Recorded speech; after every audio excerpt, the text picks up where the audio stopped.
West Bengal central school service কমিশনের group D এবং ক্লার্কের জন্য যে আবেদন গত ডিসেম্বর মাসে হয়েছিল, সেই পরীক্ষার অ্যাডমিট ডাউনলোডের জন্য ওয়েবসাইটে অফিসিয়ালভাবে নোটিশ পাবলিশ করা হয়েছে এবং সেই অ্যাডমিট আপনারা মোবাইল থেকে কিভাবে ডাউনলোড করবেন এবং ডাউনলোড করতে গিয়ে যদি আপনাদের ক্যান্ডিডেট আইডি কিংবা পাসওয়ার্ড আপনারা ভুলে গিয়ে থাকেন, তাহলে কিভাবে আপনারা সেই ক্যান্ডিডেট আইডি এবং পাসওয়ার্ড ফিরে পাবেন, সমস্ত কিছু এই ভিডিওতে থাকছে।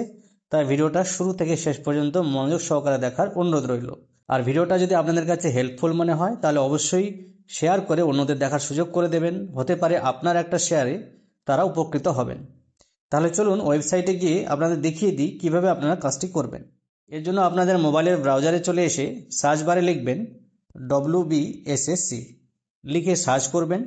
প্রথম যে লিঙ্কটি পাবেন West Bengal school service commission, এখানে ক্লিক করবেন। এর সঙ্গে আপনাদের জানিয়ে রাখি, ক্লার্ক এবং গ্রুপ ডি পরীক্ষার জন্য যে দিন ধার্য করা হয়েছে, ক্লার্কের জন্য মার্চের 1 তারিখ এবং গ্রুপ ডি পরীক্ষার জন্য মার্চের 8 তারিখ। দুটো পরীক্ষার ক্ষেত্রেই দুপুরবেলা 12টা স্টার্টিং টাইম এবং পরীক্ষার জন্য সময় দেওয়া হবে 1 ঘন্টা 50 মিনিট। এবার ওয়েবসাইটে আসার পর ওল্ড ওয়েবসাইটে আমরা প্রথমে ক্লিক করব। প্রথমে নোটিফিকেশনে লেখাই রয়েছে নোটিশ ডেটের একটা ডেট দেওয়া রয়েছে, প্রফেশনাল অ্যাডমিট কার্ড কিসের জন্য, for the post of clerk and group D. আপনারা চাইলে ক্লিক হেয়ার টু ভিউতে ক্লিক করে সে নোটিশটি দেখে নিতে পারেন। যেহেতু আমি আগে দেখে নিয়েছি তাই আর নতুন করে দেখাচ্ছি না, আপনারা এখানে পড়ে নেবেন আপনাদের প্রয়োজন হলে। আমরা আবার ওয়েবসাইটে ব্যাক করব। ওয়েবসাইটে ব্যাক করার পর আবার প্রথম যে হোম পেজ সেখানে চলে এসেছি। এখানে অ্যাপ্লাই নাওতে ক্লিক করব। অ্যাপ্লাই নাওতে ক্লিক করলেই এরকম একটা ইন্টারফেস চলে আসবে। একদম নিচের দিকে দেখতে পাবেন already have an account, log in here. এই লগ ইন হেয়ার যে হলদে রঙের লেখাটা, এখানে ক্লিক করবেন। তাহলে আপনি লগ ইনের ড্যাশবোর্ড পেয়ে যাবেন। এখানে দুভাবে আপনি লগ ইন করতে পারবেন। ওপরে মোবাইল সিলেক্ট রয়েছে। এই অবস্থায় যদি আপনি লগ ইন করেন তাহলে আপনার প্রয়োজন হবে ক্যান্ডিডেট আইডি, মোবাইল নম্বর এবং পাসওয়ার্ড। ডান দিকে যদি ইমেলটাকে সিলেক্ট করি তাহলে আপনার প্রয়োজন হবে ক্যান্ডিডেট আইডি, ইমেল অ্যাড্রেস এবং পাসওয়ার্ড। তো আমরা মোবাইলটাকে সিলেক্ট রাখছি। এইখানে কয়েকটি জিনিস আপনাদের দেখিয়ে দিই। যদি আপনার ক্ষেত্রে ক্যান্ডিডেট আইডি আপনি ভুলে গিয়ে থাকেন, নিচে আলাদা করে নীল রঙের লেখা রয়েছে ফরগট ক্যান্ডিডেট আইডি। আর যদি পাসওয়ার্ড ভুলে গিয়ে থাকেন, আপনার কাছে ক্যান্ডিডেট আইডি থেকে থাকে, তাহলে সেক্ষেত্রে ফরগট পাসওয়ার্ডে ক্লিক করবেন। তো ফরগট ক্যান্ডিডেট আইডিতে আমি ক্লিক করছি। এরপর লিঙ্কটি খুলে যাবে। এই লিঙ্কে দুটো জিনিস আপনার কাছে চাওয়া হবে। প্রথমত, আপনি যে ইমেল আইডি দিয়ে রেজিস্ট্রেশন করেছিলেন সেই ইমেল আইডির ঘরে ইমেল আইডিটি লিখবেন।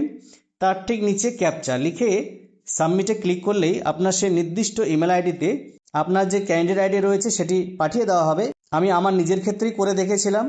এই মুহূর্তে স্ক্রিনে আপনারা যেভাবে দেখছেন, আপনাকে ইমেলের মাধ্যমে আপনার যে নির্দিষ্ট ক্যান্ডিডেট আইডি সেটা পাঠিয়ে দেওয়া হবে এবং উপরে আপনার নামও লেখা থাকবে। তাহলে নিশ্চয়ই বুঝতে পারলেন যে ক্যান্ডিডেট আইডি যদি আপনারা ভুলে গিয়ে থাকেন তাহলে মুহূর্তের মধ্যে আপনারা ক্যান্ডিডেট আইডি জেনে নিতে পারেন।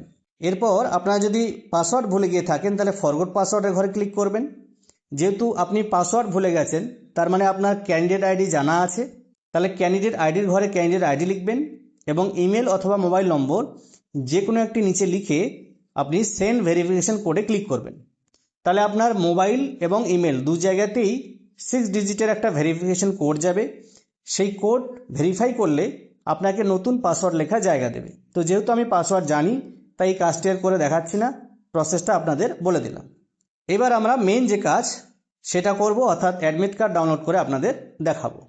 তো ক্যান্ডিডেট আইডির জায়গায় আমি আমার ক্যান্ডিডেট আইডি টাইপ করে নিচ্ছি, মোবাইল নম্বরের জায়গায় মোবাইল নম্বর টাইপ করে নেব, পাসওয়ার্ডের জায়গায় পাসওয়ার্ড টাইপ করব। ক্যান্ডিডেট আইডি, মোবাইল নম্বর এবং পাসওয়ার্ড সঠিকভাবে লিখে লগ ইনে ক্লিক করব।